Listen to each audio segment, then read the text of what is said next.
fellows. It gives me great pleasure to introduce Terry Murphy to you. My pleasure is enhanced by the fact that he's going to speak about one of my favourite subjects, which is food. In this case, fish. I ask for your attention, Mr. Murphy. Thank you for inviting me, gentlemen, to your event here. A little bit about me first, before we go into the business side. I've been a fishmonger for 17 years in fishy business. It's been in Upminster for approximately 95 years as a fishmongers, which is a hell of a long time. It's probably one of the first shops that came here. I took it over knowing absolutely nothing about fish. So business-wise, before that, I was a doorman at Stringfellows, I was a bodyguard, I did lots of different things in my life. Nothing to do with fish. I couldn't tell you one fish from another. But I bought the shop totally blind 17 years ago. So it tells that you can do, start a business from scratch if you want to. And I was 37 then. I'm 55 now. Getting a bit old in the tooth. So in the old days, and nowadays, I was doing the same sort of thing. Nowadays, I batter fish. In those days, I battered... Well, no. We didn't do things like that. I was a doorman, not a bouncer. And there's a big difference between the two. I miss that. Yeah, Stringfellows was great. But I moved to Upminster 6 years ago. I moved sort of closer and closer, and then got into Upminster 6 years ago. I live in Hall Lane. Twin girls, 14, they're Coopers. One of the reasons we moved into Upminster was not necessarily to get me to Coopers, but it was one of the reasons. And to be close to my shop. 10 years ago, we opened a fish and chip shop called Fishy Business 2, which it's a different product. Because I'm a fishmonger, everybody was coming into the fishmongers and saying, technology nowadays, my husband's got cholesterol, my wife's on a diet, healthy, conscious fish. What do we eat? So the idea was, well, why not open a fish and chip shop that does healthy products, which is what we do. In Fishy Business 2, we grill fish. We deep fry it in batter, obviously. Fish and chips is always going to be, cod and chips, haddock and chips, is going to be our biggest seller always. But the way forwards for me, and I think for the trade in general, which surprised me 10 years ago, no one's really copied me in what I've done. It was totally innovative. And we grill the likes of sea bass and trout and fresh tuna and swordfish and salmon, monkfish kebabs, marinated. It's a real variety of fish, which, I say, nobody else has done, nobody else has touched it, and it does very, very well. I've got a good team in there at work. I'm in there occasionally. Fishmonger-wise, as I say, I knew nothing about fish, completely blind, going into a shop which I knew nothing about, although my father-in-law and two brother-in-laws are based at Billingsgate. They have a fish business there, which at the time was just the wholesalers on the market selling fish. But around the same time, we opened a process unit at the back of Billingsgate, which supplies most of the hotels, not just in London, but around the country. The likes of the Dorchester, the Cumberland, the Grosvenor House, all the major hotels are supplied by my family.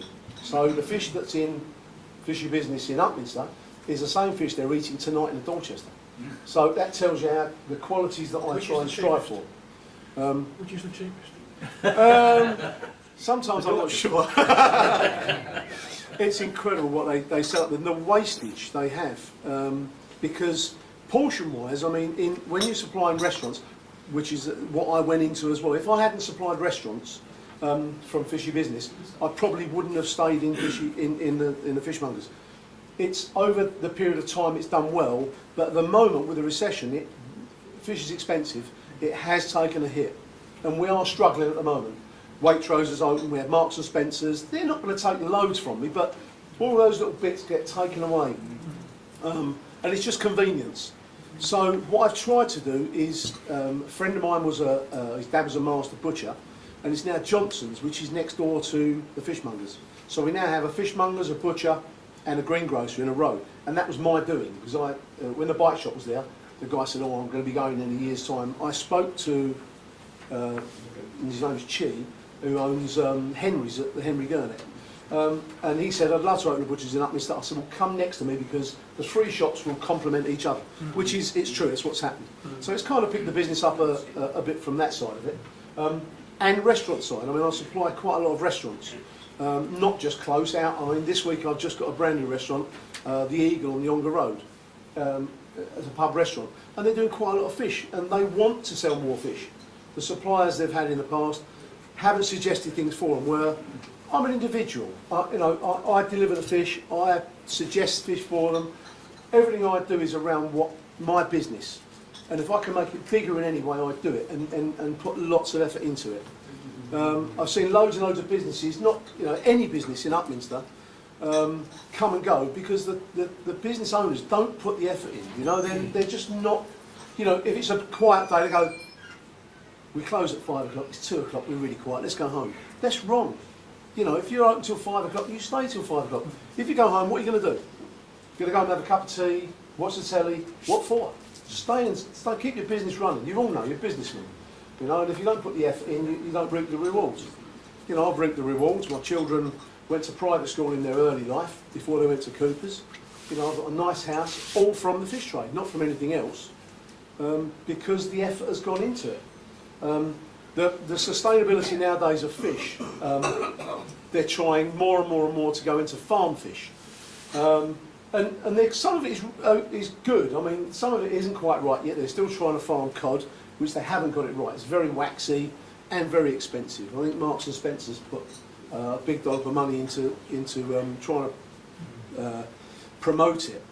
But it's not happened as yet. But farm salmon is, you'll all eat farm salmon at some time. It's good. It's a very, very good product. And they're farming things like turbot and halibut, sea bass. You go to a restaurant, I would say a good 99 times out of 100, you're going to have farm sea bass if you have sea bass. Unless you then go to major hotels in the West End or good restaurants who are having wild. But it's so expensive now, that restaurants and pubs, and you can't afford it. But the farmed is so good that I would say 80% of people wouldn't know the difference. It's a very, very good product. And that's the way the fish market is going. You go to the fish market now, I would say a good 80%, 75% is farmed fish. On the other side, my family stand at Billingsgate, they don't have farm fish at all. They won't have any because they're supplying all the major hotels. They also have a restaurant in Leadenhall Market called Chamberlain's. The company name is Chamberlain and Felwell. I don't know if any of you have been to Chamberlain's. It's an incredible fish restaurant. It's 190 seater on 4 floors.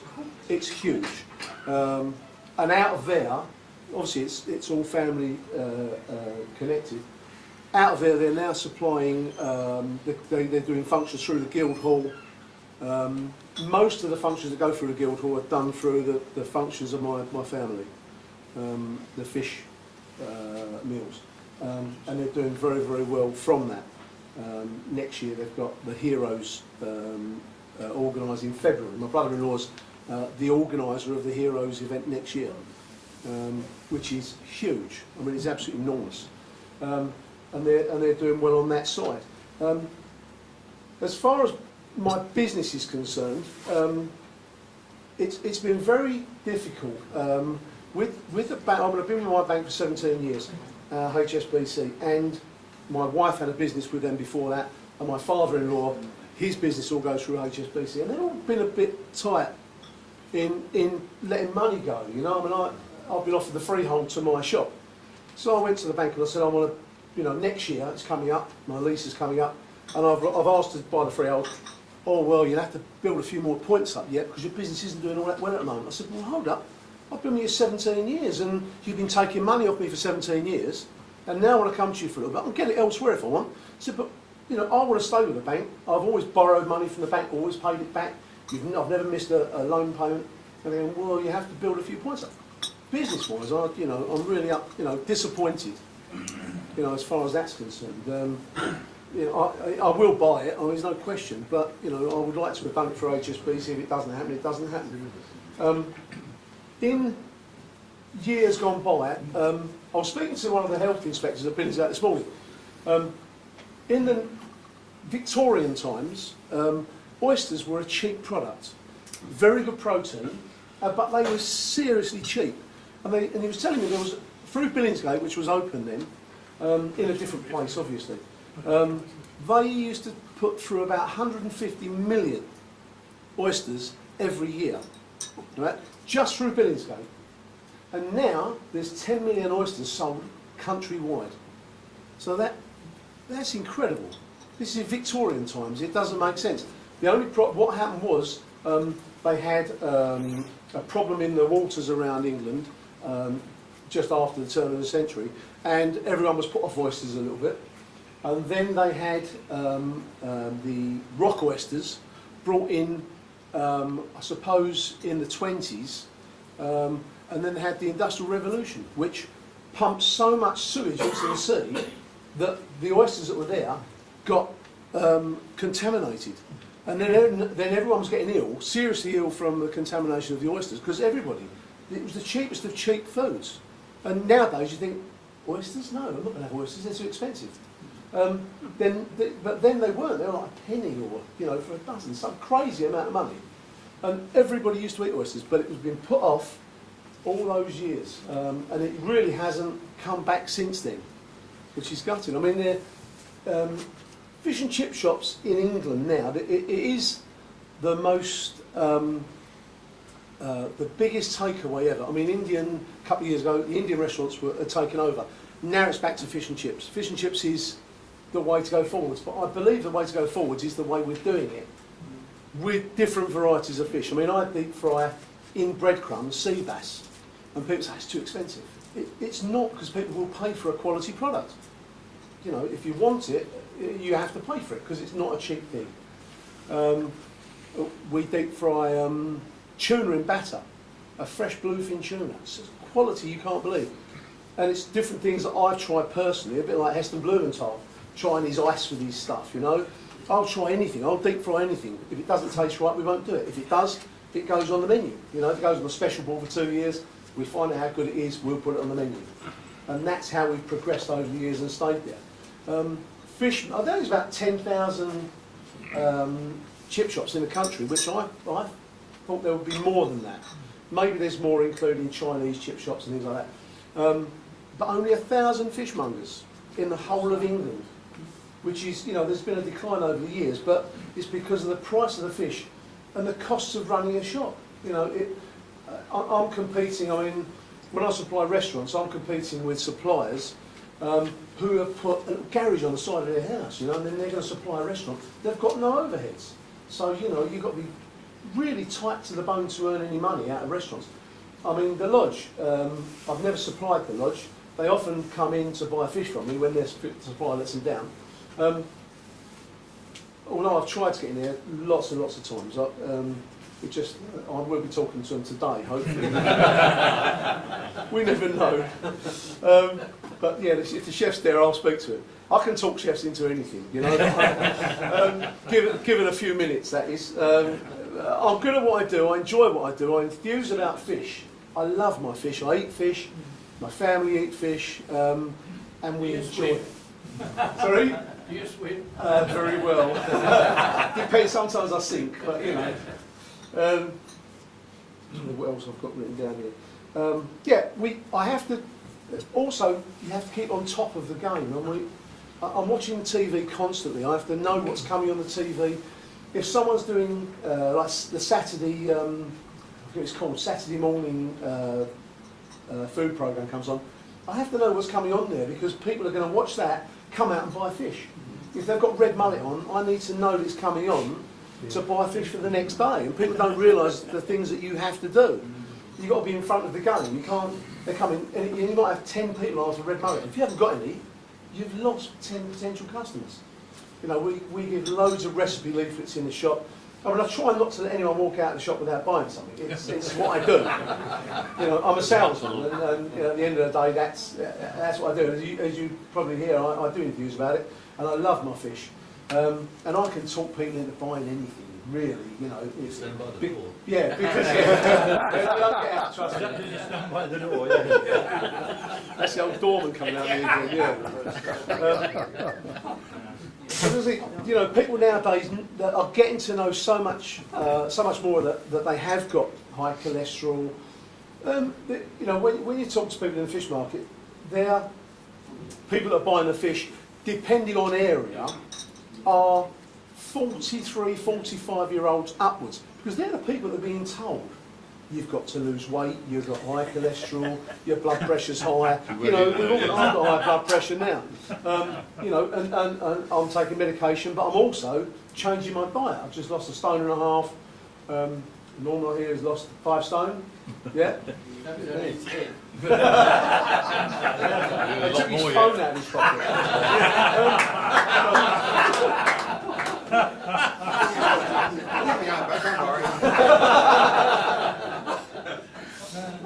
There are seasons for fish, but then same as everything in life. I mean, like, it's really annoying that I mean, all the chefs now going back to TV chefs are saying that we should eat seasonal vegetables, seasonal stuff.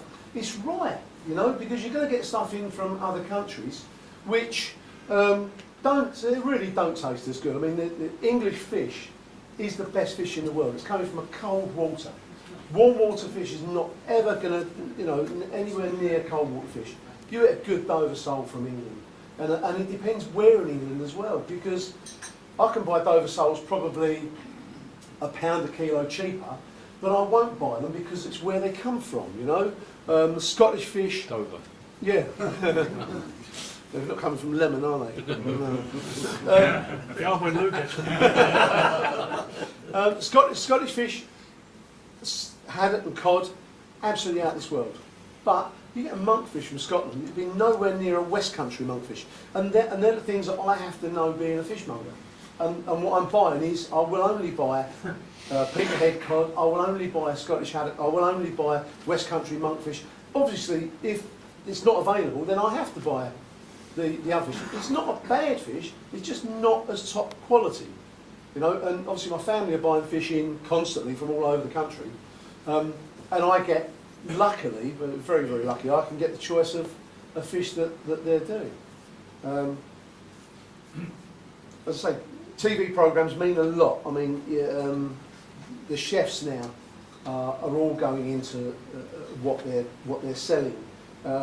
They don't leave, when they cut fish, it's nowhere near the way professionals cut it, like myself. I mean, we have to cut it close to the bone, because if I'm cutting it and selling it to people, you can't leave anything on there, and quite often you'll see them go zom zom zom, quick as you like. Have a look at the bones. You know, what you're buying is quality and cost effective.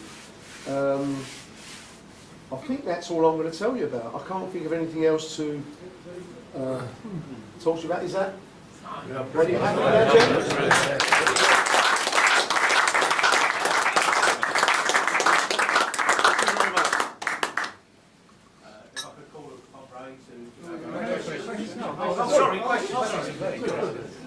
Questions?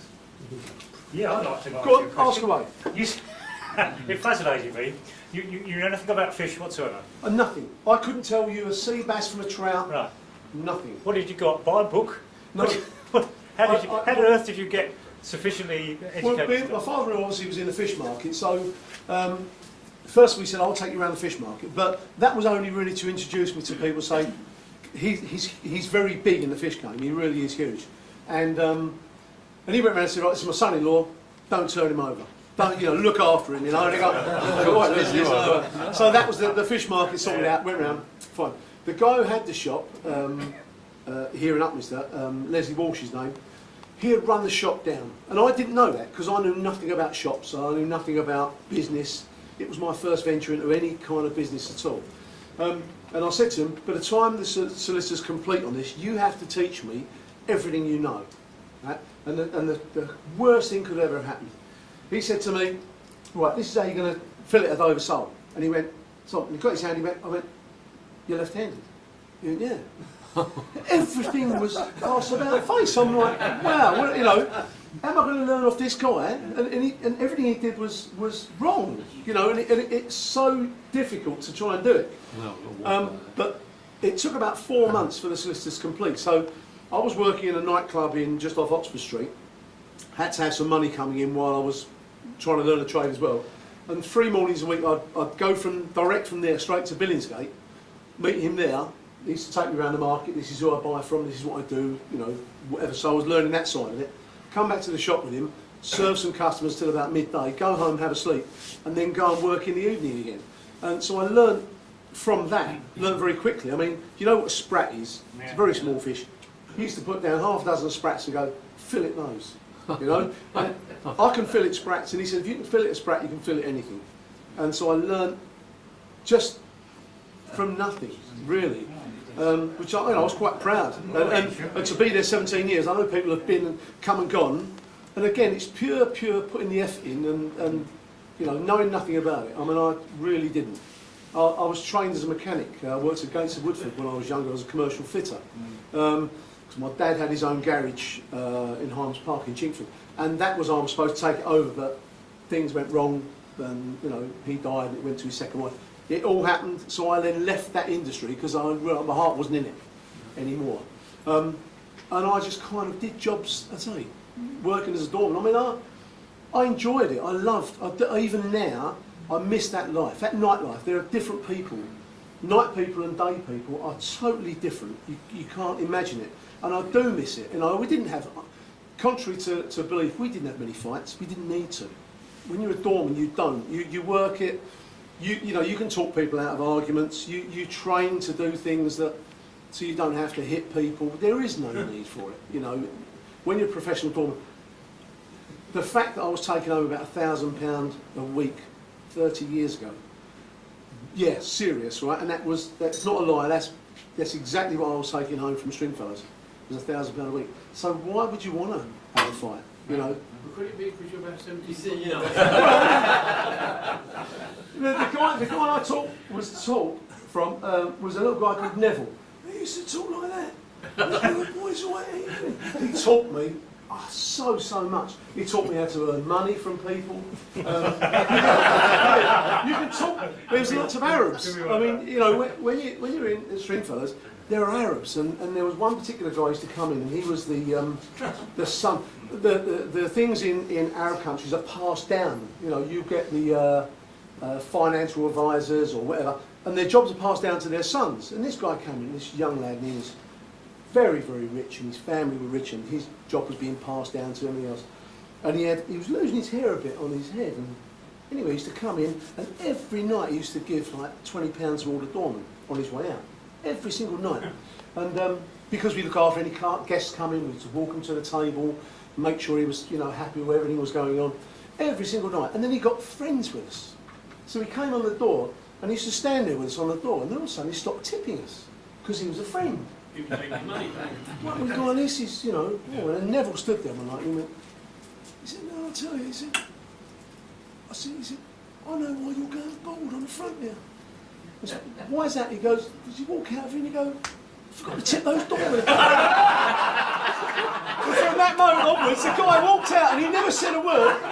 And he walked out and he walked, every night after that he came, £20 a doorman. And I was like, yeah, very, very simple. And he taught me how to earn money, this guy, Neville Sheen.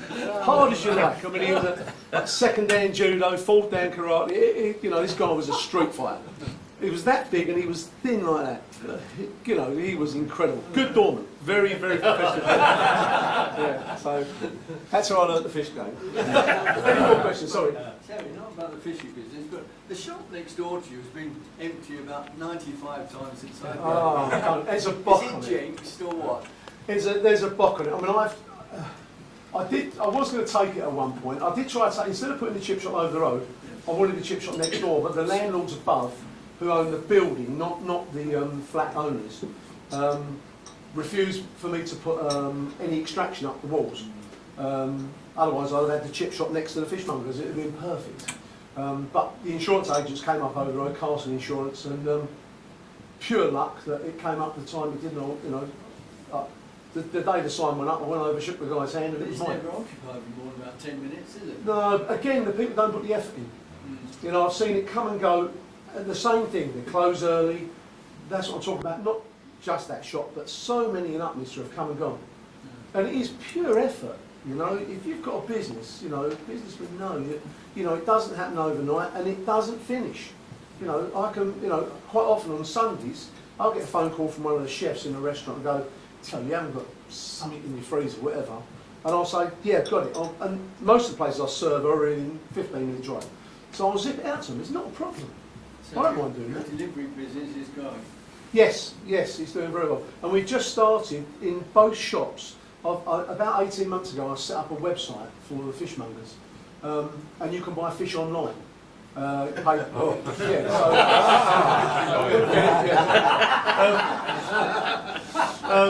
can buy it online and online. But we've done that, and portion control. It's done in a very good way. But now we just started this year, about 2 months ago. We're delivering now to people. There's no minimum order. If they want 3 portions of cod, we will get it delivered to them, as long as it's not too far away within the Havering area. And the fish and chip shop, in the last 3 weeks, we've started delivering from there as well. So we're now doing the van's just been re-signed, written to say delivery service. It's a bit tacky, not what I would have chosen, but it tells us a story. So if you're driving around, it's good advertising for the shops. And the chip shop is now starting to do that, the pick up on the delivery. And we're doing some function work as well. We did 105 fish and chips last week, just the other side of Bortham. And the woman phoned me up, as happy as anything. So, you know, it's the only way to do it is to keep growing, to go forwards. You know, I can't stop thinking of different ideas, because otherwise you're going backwards. You know, that's my approach on it. Any other questions? Yes, have you ever thought of asking for your television as a tax expense? I was, Natalie asked me to use mine because I learned a lot from television too. I always knew what patients were going to turn up. Exactly the same sort of thing. Good job you're not an undertaker. That was Michael's question. You can sit down now, don't worry. Thank you.